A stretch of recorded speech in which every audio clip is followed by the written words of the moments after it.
Welcome to Eerie Essex. I'm Bethan Briggs-Miller. And I'm Ailsa Clark. Thank you for joining us on our journey into the stranger side of the county.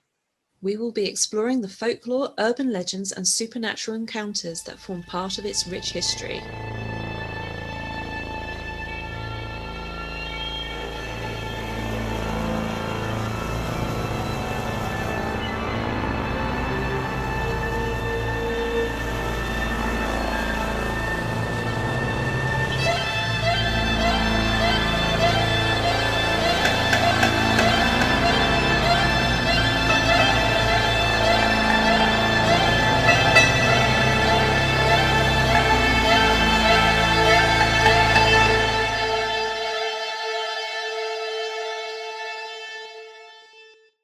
Oh, well, hello there, and welcome to a special episode of Eerie Essex. This episode is the first one of its kind for us.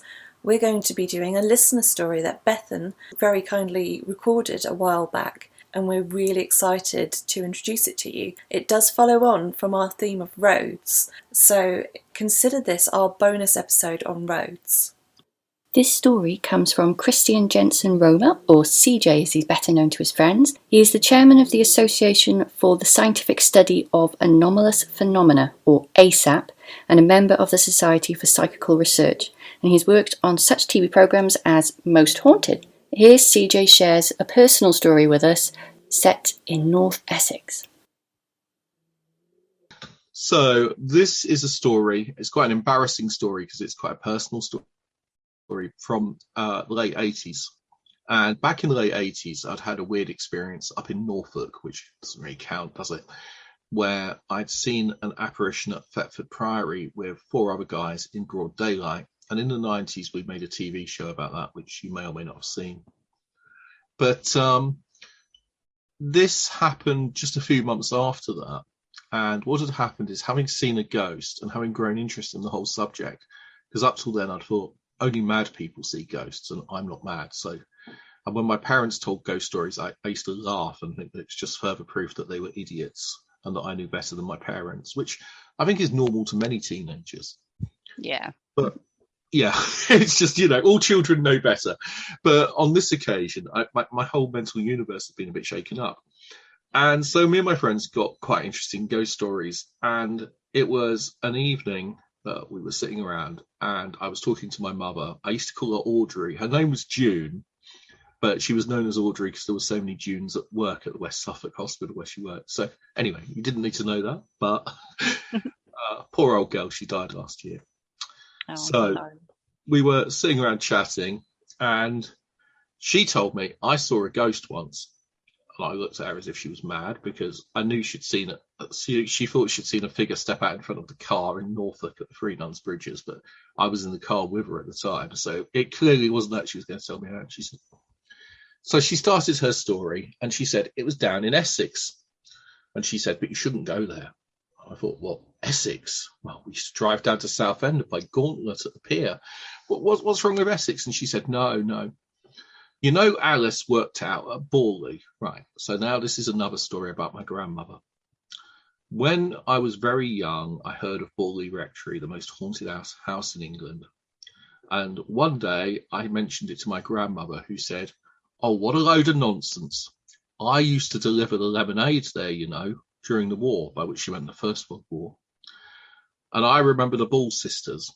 And it was a dark old house and it smelt bad drains. And I looked at her and said, but what of the ghosts? And she said, no ghosts. That was my grandmother's story of Borley Rectory. She turned up with a horse and cart and dropped lemonade off there on a regular basis in the summer.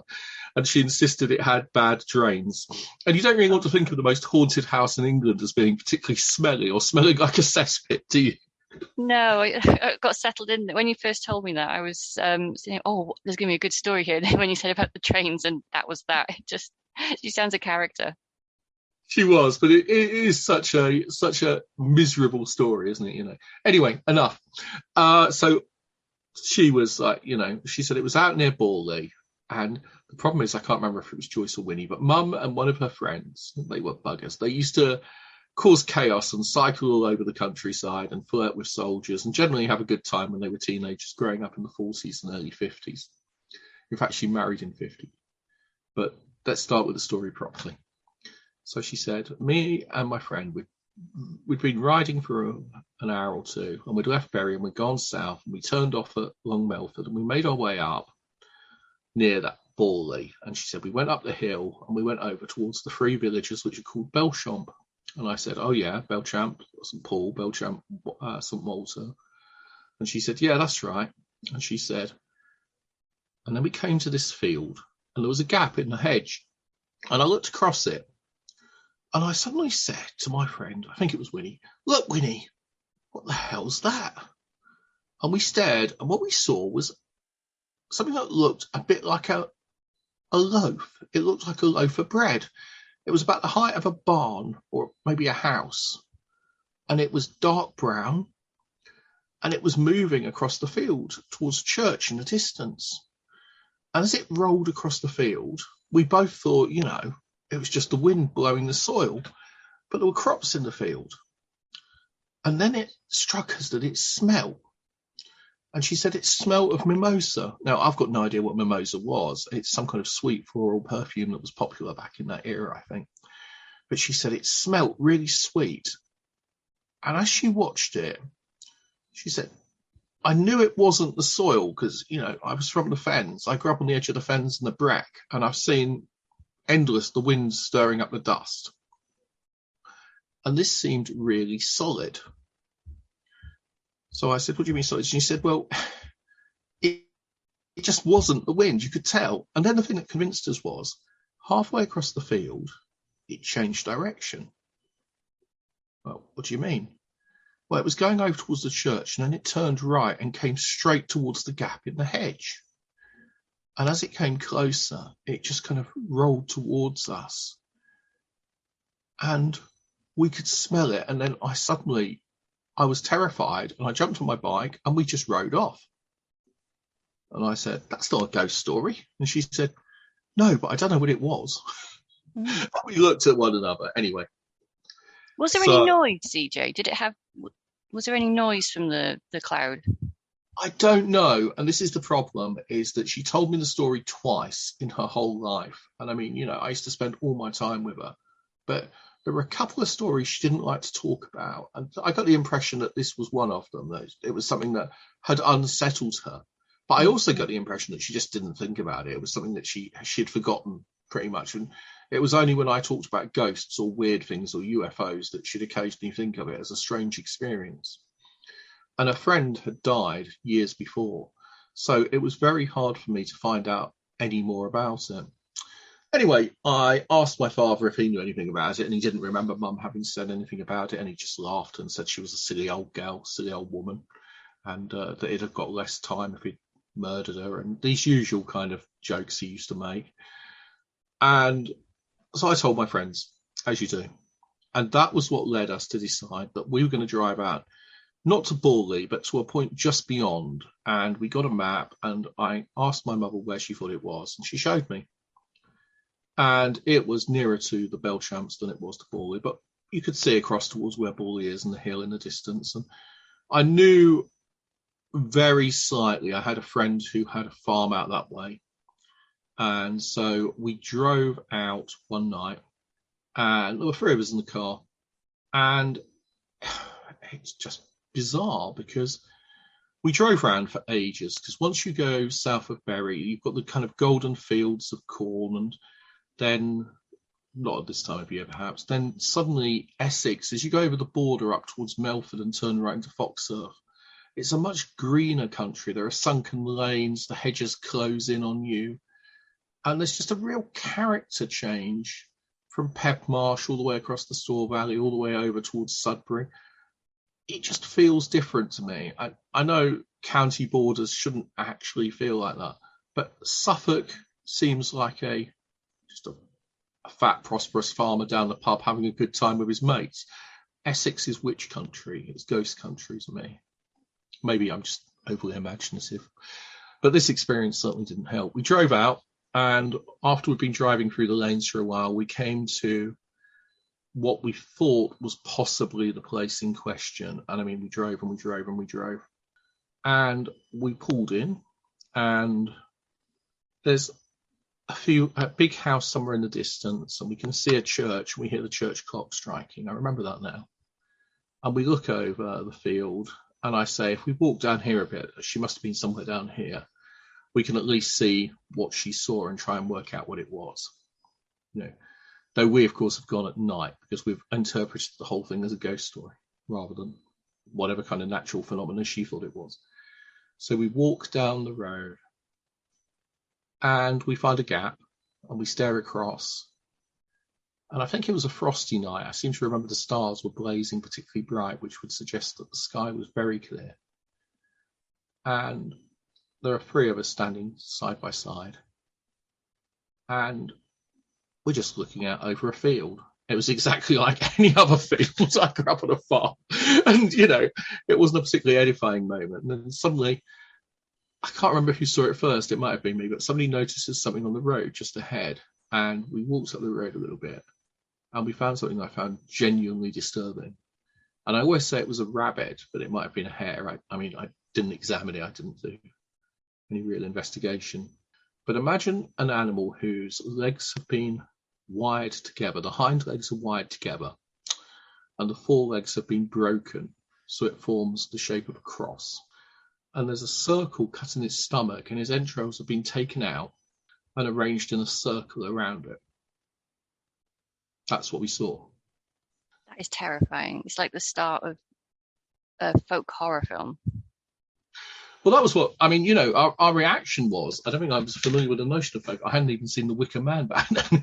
But I was absolutely shat up because, to start with, I think we thought it might be, you know how gamekeepers, well, I don't know if they still do, but they used to shoot rooks and things and hang them up with orange nylon twine from hedges, and it was called a gamekeeper's gallows. The idea was that if you hung up predators, it stopped other predators from coming to the spot, the smell of decomposition. It's really gruesome, and I remember that from my childhood, but I thought it was something like that. And then I wondered if it was some kind of symbol. And it was about that point that we saw a big dark car, come out of somewhere down the road and start to move towards us. And as the headlights pick us up, we absolutely shat ourselves. I mean, we thought we were being chased by Satanists. I mean, we had no idea what was going on. So we dashed back and we got in the car and we drove and we drove and we drove. And we just got lost, hopelessly lost. But somehow, I'm sure, I mean, if they were chasing us, you know, a bunch of teenagers, not from that area, who'd been driving around for ages, we might well have attracted the attention of local residents who thought we were going to burgle them. And quite reasonably, they decided to come and see what the hell we were up to. But that doesn't explain what we saw in the road. There was no way, absolutely no way whatsoever that was roadkill. And I've never seen a fox do that. I mean, you know, it was just... No, it sounds staged, doesn't it? It was performative. It was like, you know, it had been set there for us to find, but no one knew we were going there. And why would you do it? I mean, if you were going to set something like that up, why would you do it on a lane that was so isolated that probably, you know, cars pass down it once every couple of hours, if that? So what happened next? Well, we drove and we drove and we drove. And as we went down towards Foxsurf, we turned north towards, we lost whoever this person was behind us. I'm not sure if they were pursuing us or not. I'll never know now. But we lost the car and we found ourselves heading up towards Long Melford. And suddenly the car started to act strangely. And we pull over.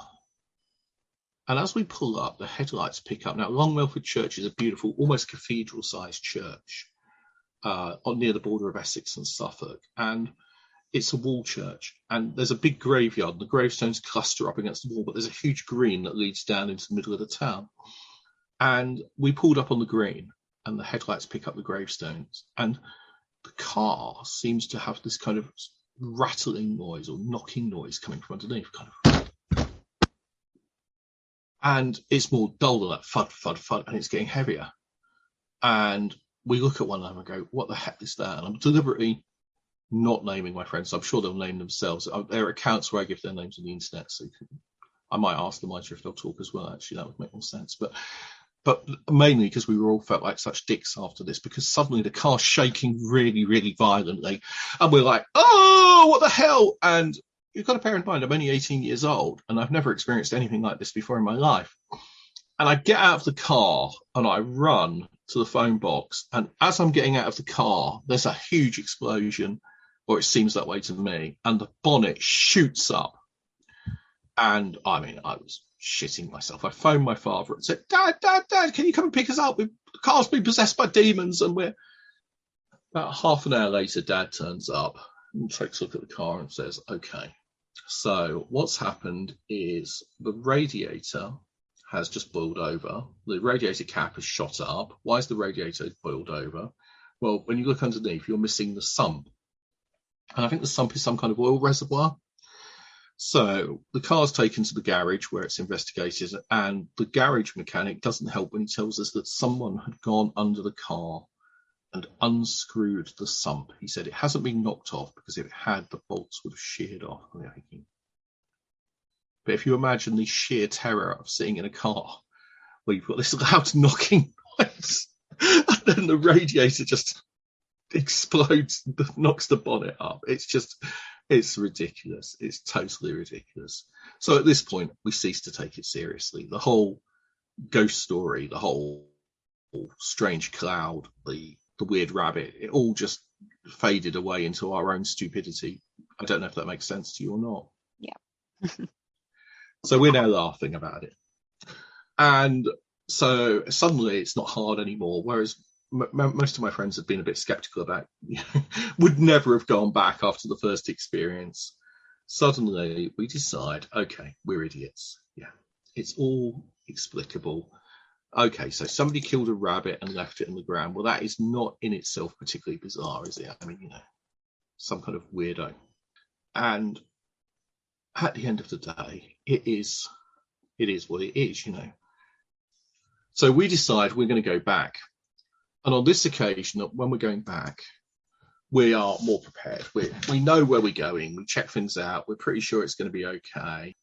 And I think there might have been 2 times we go back and don't find it. We can't find our way back to the same location. But there's a place that we came to call the Garish Pub because it's got the kind of lights, the kind of bright coloured lights that you find at seaside promenades and things like that outside. And it's a fantastic little pub out in Essex, at one of the Belchamps. And we used to stop there and have a drink and talk to the locals. And we heard some stories and we chatted about things. And because I've always been sceptical about Borley, that tends to go down quite well with people from around Borley and Acton and that area, who are equally sceptical and fed up with ghost hunters heading up there all the time. We didn't announce we were ghost hunters for that reason. But then the story becomes a bit grimmer. And on the night in question, we'd decided that we would finally get to the bottom of the mystery and we'd push on down to where the church was. And so we were in Belchamp St Paul and we drove down. And as we were driving down, was it Belchamp? Yeah, we're driving down a lane. And we make our way down to where the original incident occurred, as far as we could work out. But bear in mind that our navigation was absolutely appalling. Dave, who was driving on this occasion, he couldn't tell left from right at the age of 20. And so the people in the back who had the map and they had an atlas, in those days we didn't have sat navs, would navigate with a torch. And when they decided which way we had to turn, they had to shout Dave's side or Chris' side. And once we nearly ended up in a hedge because they both shouted both Dave's side and Chris' side, and he didn't know which way to turn. Anyway, we eventually found our way out and we drove down this lane and we came to crossroads, T-junction, crossroads with a lane going off near a corner. And we pulled in and there was a gate, just an ordinary 5-bar gate ahead of us. So we pulled the car off to one side and we started to walk down towards the church. And that was one of the strangest experiences because as we walked down the lane, darkness seemed to close in around us. And it was really, really uncanny just how intense it felt suddenly. And I remember Axel turning around and saying, "Who's he?" And ahead of us there was a chap. He was sitting on a horse. And I think there was a younger man, a boy, holding the reins of the horse, standing in front of him. And he had a hat and a cloak. And if you imagine someone sitting on a horse but hunched slightly forwards. Now we're seeing this in the darkness. It's a very dark night on a dark lane with trees. But he's just standing by the crossroads, and we're just looking at it and thinking, what the hell? And then with that typical of this story, I mean, the whole way through it, it goes from eerie to comic in seconds because we run, we panic. I mean, we don't stop to ask questions. We assume he's a real person. We assume he belongs around there. But then there's something about it that just feels wrong, and we break. And as soon as we run, as teenagers often do, we sprint back to the car. And as we get into the car and we slam the car door, two things happen. I think it's the driver's side window fell into the car. This is a Fiat 124. It wasn't well maintained, so maybe that kind of thing can happen. But it just fell down inside. And as the people jump in the back, I'm the last one in because I'm in the front and they have to get past, have to pull the door open. It's only a two-door car. And as we're trying to pull the car door shut, the door came off the hinge. So we drive away in terror through those lanes at a ridiculous speed. I'm surprised we weren't killed, while I'm hanging onto the door and can't get my safety belt on in the dark. So I'm just hanging on, trying to hold the door upright and keep the door shut. And once I get it closed, it stays in position. And that was it. After that, we weren't going back. Now, every teenager has a story about some weird experience, I think, where they went out with their friends legend tripping. And legend tripping is an important part of growing up. But those experiences seem to be more profound sometimes than anything that happens to us later. Is it down to hormones? Is it down to us not being able to interpret what's going on in the world? Is it down to the fact that we're taking pretty young girls out and there's a kind of sexual friction and it's a way of trying to, it's a kind of dating thing? I don't know. This wasn't like that. This was just guys, actually. And I certainly didn't feel that way towards any of them. But it was anyway, cut forwards to the summer. Here, it's 6 months later. I've forgotten the whole thing. I've told my friend Dave Sevier about it at uni, and he's laughed at me. And everybody I've told has thought it was really funny. And they just think that, the rabbit was admittedly unusual, but they're saying whatever you saw that night, it was just your imagination. It wasn't real. Why do you take these things seriously? And it was a hot, sunny afternoon. I was coming back on the 747, which used to run from Plymouth to Great Yarmouth. It was a National Express bus. I was in Cheltenham, which is where I was a student. And I went into a bookshop and I saw a copy of M.R. James' Ghost Stories of an Antiquary. I'd heard of it because I'd read about it in Lovecraft, one of Lovecraft's essays, and I'd never read, as far as I know, any M.R. James. I'd never really been into ghost stories because I scare so easily at that point. But I said, okay, I'm going to, I've got a long coach journey. I'm going to get this. And it was the amazing coach journey. I've never forgotten it because I was sitting next to a blonde-haired girl who turned out to be a model, so she told me. And she had a copy of Cosmo and she was flipping through it. And I was trying to read, and every few pages she was drawing my attention to another article and asking what I thought, while slyly sipping from a bottle of vodka and clearly quite happy. And so I ended up talking to her in a kind of embarrassed, rather stiff way while worrying if my deodorant would hold out in the heat and kind of not wanting to, embarrass myself. I was horrified by it, actually. I was terrified of this woman, I think. And it got as far as Oxford, and she got off at the skating rink. There was a temporary coach stop there. And I just keep reading. And I'm flipping through the book. And I realised that James came from Suffolk and grew up near where I did. And it was an incredibly strange experience to think, oh, this, actually, I would have been his next door neighbour if I'd been born a century before. He was at Livermere. I was on Colford Heath. Anyway, I'm reading one of his best ghost stories, Count Magnus, which starts in Sweden. the narrator of the story, Mr. Wraxall, is pursued back by a horror across the North Sea, a journey I made many times as a child, going from Denmark to England on the Harwich ferry. And from Harwich, he cuts inland. And I'm going to pick up the story there because this is the passage I read, and I found it really strange. Hopefully, it will become clear why. On reaching England, it appears Mr. Wraxall landed at Harwich, and as he resolved at once to put himself out of the reach of some person or persons, whom he never specifies, but whom he'd evidently come to regard as his pursuers.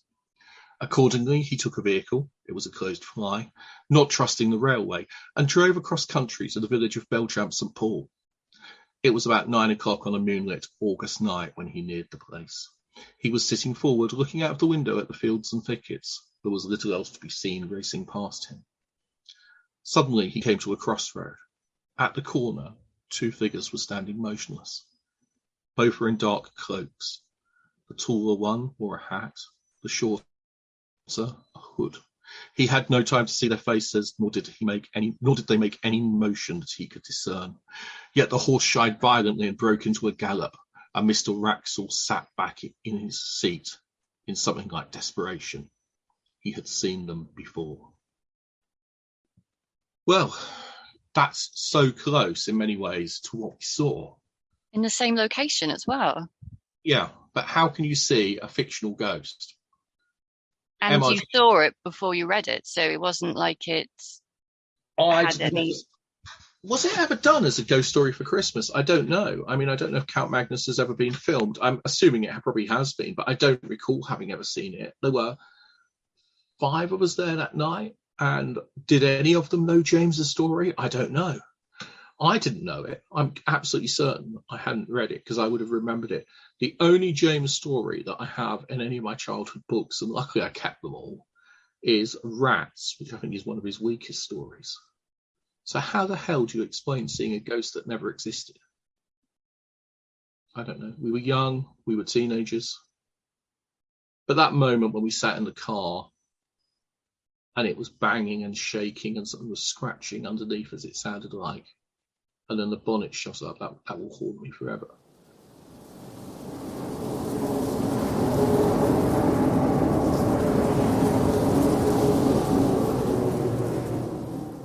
Okay, so that was CJ's story. What do you think, Elsa?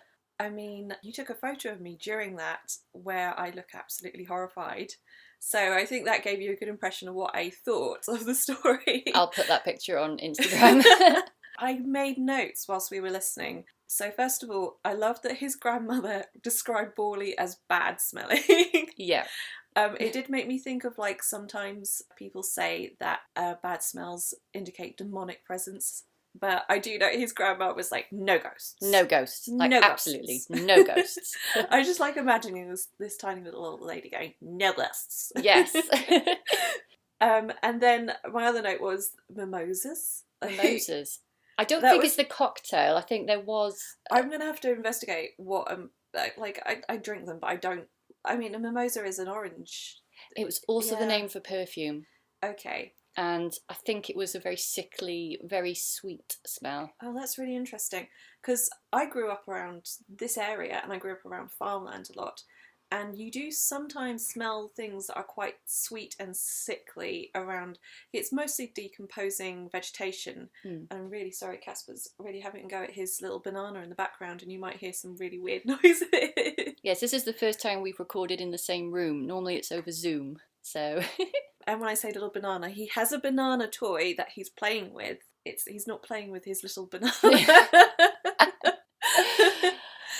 Yes, so the rotting vegetation can sometimes smell like quite sweet and sickly. But that cloud, that was interesting. There was something that when I was recording this with CJ, Jack said, my husband, wondered if it could be farm machinery, like a combine harvester, that especially with the loaf shape.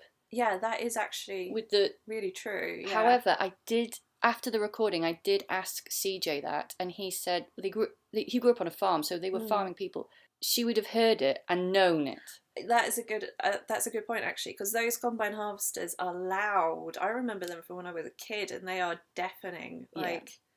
was just the 40s and the 50s, and he said as well there wouldn't have been much farming, like heavy machinery around there anyway. They were still doing a lot by horse and they were like plough. hand tilling still. Yeah, so I don't think it was that. So we have tried to. I've been very good. I've been. I had my skeptic hat on, and well done. I'd be proud of me. So I'm always proud of you. No. Oh. But yeah, I can't explain that. And the rabbit. Yeah. What the? Oh, it made me. The thing he was talking about as well, about the farmer's gallows, that was very familiar to me. I mean, where I went to school, the school is no longer there. It's actually taken over by a cult. We'll get back to that later. We'll come back to that later. So I'm not going to say the name actually, because I don't want people going out there going, I'm going to find this cult that took over a middle school. But it was in the middle of the countryside, and there were always crows. They were like hung to look like they were flying low over the fields. And that was just a regular sight around that. I mean, and it looks pretty damn witchy. It's weird to see. But we were so used to it, like getting on the bus to school, and you just see a bunch of dead crows hanging on the side of the road. But if that had been in a field, that was in. Oh yeah, I mean that was. And this is in the middle of a road, yeah. And not many people, I imagine, would have stopped where they had stopped. They only stopped because of what his mother had seen. So I imagine if any car was going down there, it wouldn't be stopping. And it wouldn't be seen. It would probably be run over and no one would see it. Mm. And the fact that there was a car waiting to see who was there. Do you know what it reminded me of? Hereditary. Yeah. You know where he has that accident and where the camera lingers afterwards after his. Don't make me think about that part. Yeah, I won't spoil it, but that grim part. Yes, yeah. With the car accident, there's that symbol on the telegraph pole. Yes, of course. It so reminded me of that. I mean, this whole story smacks of folk horror. Do you know, it reminded me a little bit as well of Hot Fuzz, you know, the whole village. The whole village is kind of in on it. Well, I consider Hot Fuzz a folk horror. Yeah, I mean, it definitely fits into the folk horror genre. So it was a kind of a little bit making me think of it all the way through. Also, I got a little bit of sort of like ghost hunting in-betweeners, especially with the car falling to bits. Well, do you know what? Can you think of what I thought of with that? What was that? Vehicles falling apart and failing. Of course, yeah. Now, if anybody hasn't listened to episode 2, I hope this doesn't spoil it, but we did talk about witches in Essex, and the village I picked was Canewdon, and nearly all the accounts spoke of how the supposed witches had this power over vehicles and horse-drawn carriages, even bikes, and then later cars. It was said they could use their eyes to break down machinery. Even George Pickingill, the cunning man, used to be hired to stop him breaking down farm machinery. They used to pay him to go away when they were harvesting. Yes. So covens were disbanded in the 60s. So this took place in 87. Now they were disbanded, but those people who practiced and the next generation might still live in that area. I mean, it does sound as if they came across something that was perhaps not meant for them, but they stumbled across something that had been not staged.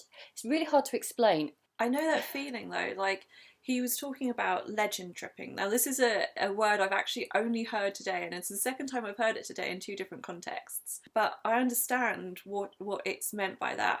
Like me and my friends when we were kids, we used to run around the whole village looking for places that felt weird or places where we'd heard something had happened. There's a very famous story in the village I grew up in about a wife who tried to kill her husband with a lawnmower.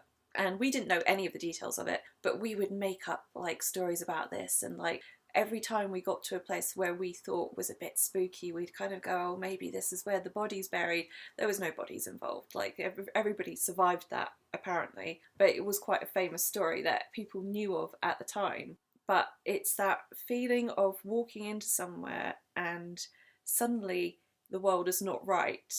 And I don't know why, as a teenager, that feels more strong than ever at that point in your life. It's, yeah. What were you looking? Are you trying to find out where this woman tried to murder her husband? No, I was just typing in Belchamp. I mean, what I thought of, as well as the car breaking down, the spectre, or if it was a spectre, what they saw at the crossroads. Now we're talking highwayman country as well. Yes. And they were, like we said in the last episode, were given a roadside burial at Crossroads. So that's where my mind went. If it was something supernatural or paranormal, could it have been somebody buried at a crossroads? Someone buried at a crossroads. I actually walked around there recently. I mean, it wasn't recently, it was last year. And I remember walking through, I think we must have gone through one of the Belchamps because we walked to the Borley Rectory. But it is a very strange place. Like that feeling I just said about walking into somewhere and you know it's not quite... It might be because one of the villages we walked into, it was just covered with swans. They were basic. You could not move for swans. Wow. But it did have that feeling of like something you just walked into and you're not really sure like what's going on here. It feels like you're a stranger walking into the middle of a conversation. Yeah. Like, and I wonder if it's something to do with maybe the community or maybe the place. You know, I'm still a skeptic, but I do believe that you can walk into somewhere and get a bad feeling or a good feeling. And it kind of had that feeling of like I said, you've walked into a conversation that strangers are having. Yeah, well, that's how he described it, actually. He was, after telling me the story, CJ was unnerved at talking about it again, because that same feeling came back, that he saw something he wasn't supposed to see. And actually, I know I've already told you this, but I'm going to tell you again. I was going to ask you if you wanted to talk about this. After I recorded this with CJ, I was listening back to the last couple of bits in the kitchen and was thinking again about the rabbit and how that could have been a portent. You know, lots of animals, especially birds, are used as ill omens. And then I thought to myself, I'll look at rabbits and hares. Maybe there's something specific to that area. And then as I I closed my phone down. As I looked up, 2 birds flew into the kitchen window so hard they've actually left an imprint. I've taken a picture of it. I'll put it on Instagram. And I was so scared. So that I was alone in the house at the time when I was recording, and yeah, they flew into the window and I crapped myself. I was so scared. That is a normal reaction though to birds flying into the window, because you don't expect it to happen, and then when it does, it's what? And you've just listened to this really scary creepy story. And then later that night, I had a very bad back, so my husband said he would sleep on the sofa and I could have the bed to myself because I needed to stretch out. So I was alone in the room and I could hear this tapping on the window. It was like this. And I thought, again, trying to be sensible, I thought it's probably the pipes because we put the heating on because it suddenly got flipping freezing here in Essex. And I went over to the radiator. It wasn't coming from the radiator. It was coming from the panes of glass outside. So I put my hand on the window and you could feel it like reverberate. But wherever it was doing it, it would then do it somewhere else and it would start on another pane of glass. That's weird. And that happened for about 10 minutes and I was really tired and in pain. And I just said, oh look, I'm too tired for this. If you want a reaction, go and haunt somewhere else. I'm not in the mood. And it stopped. It stopped. You have the power to tell ghosts to piss off. I do, apparently. But this was all after I heard the story in the same night. Oh my gosh. And you know, we're in a modern house. It's not exactly old. And I wasn't thinking about it. Didn't you have that weird thing with Arthur in that house? Yes, I did, which I talked about in that episode. Yes. So that was weird. It creeped me out quite a bit. But also, I mean, the bit where he talks about how they were trying to rationalise what happened to the car. And then the mechanic saying, no, this didn't... Someone unscrewed... I don't know. I'm no mechanic and I have no interest in mechanics. I can't remember what was unscrewed. But the sump, wasn't it? Yeah, like imagine somebody being under your car whilst you're maybe feet away from it. Or if they were under the car, or it was the power of these... I don't know, for me, it feels like one of those folk horrors where there's an outsider that comes into a village. Yeah. And Hot Fuzz, the Wicker Man. Yeah. You know that there's or Apostle. There's all these tropes of this folk horror where like the outsiders go into this sort of cult almost atmosphere, and there's this secret society. I don't know whether I find it weird, like scarier that the powers that maybe be unscrewed his oil cap or whatever, or whether somebody with connections to a community that maybe have been doing something a bit unsavoury got under this guy's car and tried to basically screw his car up and like that could have That killed could have him. killed them, yeah. I mean, either way, it's creepy and it's eerie, which is our wheelhouse. Yes, we are all about that eerie feeling. We are. Let me see what the M.R. James connection. That is interesting because it makes you wonder whether M.R. James was hearing these stories and turning them into ghost stories, or whether weaving them into his tales. Yeah, whether he took inspiration for something that he'd heard as a child growing up in that area.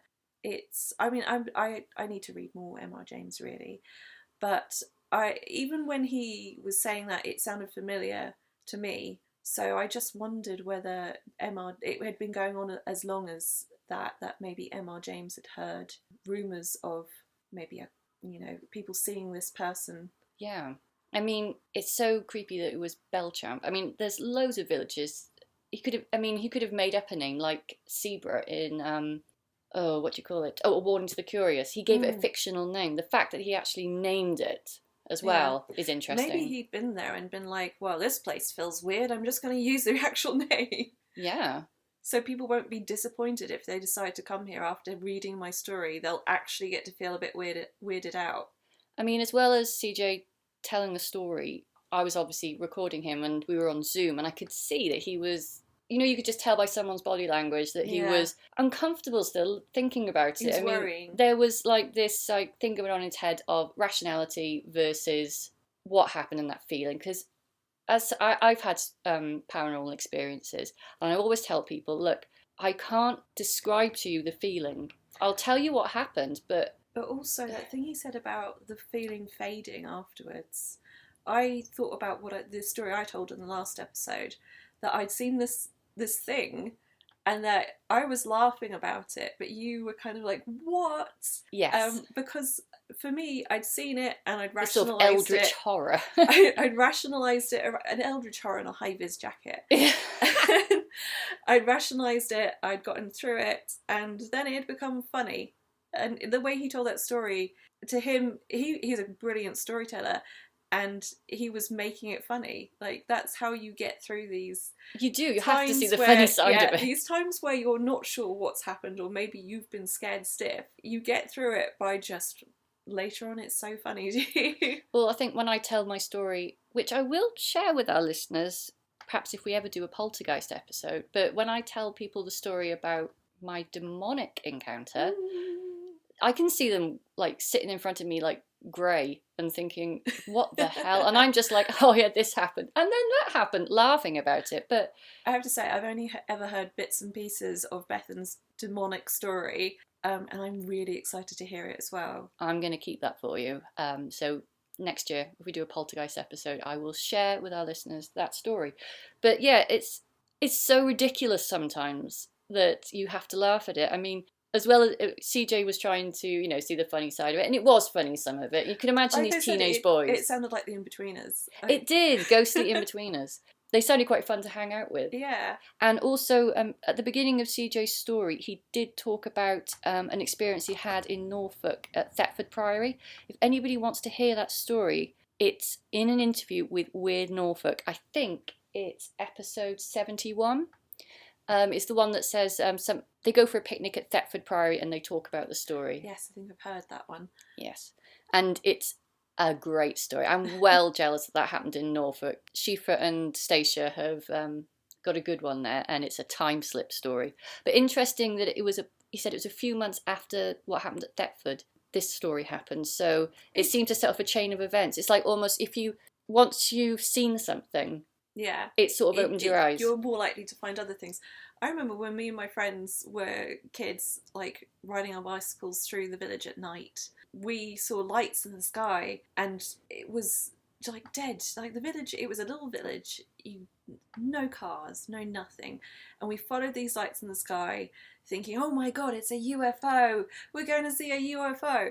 And we got further and further out, and we realised somebody was having an illegal rave out in one of the fields. Which sounds just as exciting, actually. Yeah, when you're like 12 and 13, that is, that's the pinnacle of excitement. But I think it's our first listener story. That's a cracker. Yeah, I loved it. And here's the inspiration to send in your own listener stories. Whether you want to record like CJ or whether you want us to read your story out loud, we'd be really happy to hear from you. Our email address is eerieessexpodcast@gmail.com. We're also on Instagram. You can drop us a message on our Eerie Essex platform. We have had a couple of people email us on our personal accounts. We're worried we might miss it because it seems to go into our spam. If you need to get in contact with us, please use the Eerie Essex one because we might miss it and we don't want to miss it. No. And also we are now on Twitter. We are. We have expanded to Twitter. The empire is expanding. And as ever, if you've enjoyed listening to this, please leave us a review on whatever platform you're listening on. And, have you got any podcasts you want to recommend? I can't think of one for every single month. Can I say one? Yeah, because go ahead. There's one that I'm loving listening to at the moment, Lawmen podcast.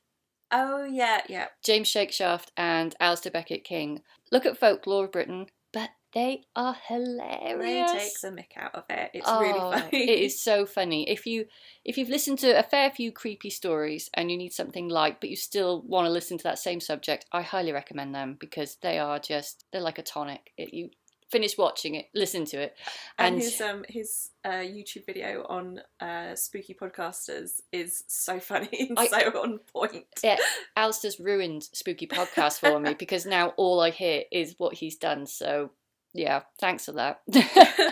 But we hope you enjoyed this episode. We will see you again sooner than January because we are currently planning and about to record a big Christmas special. We are teaming together. This is why you got a bonus episode now, because in hopefully a few weeks we will be releasing something much bigger than we've done before. We are teaming up with Folkways, a good friend of ours, Ashley, who does this amazing podcast. I think we recommended it in the first episode. Mm-hmm. It's an immersive, meditative journey.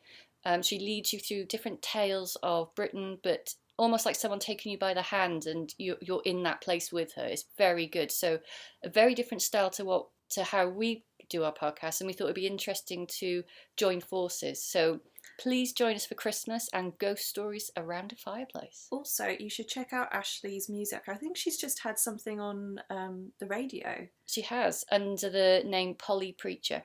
What was it called? It was a Halloween. It was a Halloween one. It was You Give Me the Spooks. That's what it's called. Perfect. Yes. And it's lovely song that I've been listening to. Yeah. So earlier today we were in Maiden Found, a lovely cafe in Colchester. We highly recommend it because it's cosy and it served lovely food, and I had a very nice latte with cinnamon in it. And we had one of the waitresses approach us and was a fan of the podcast. First time that's happened. Yes. We felt famous. So yeah, we've got something really good lined up for you. So hope you're all staying safe, and we'll see you later this month. Goodbye. Bye.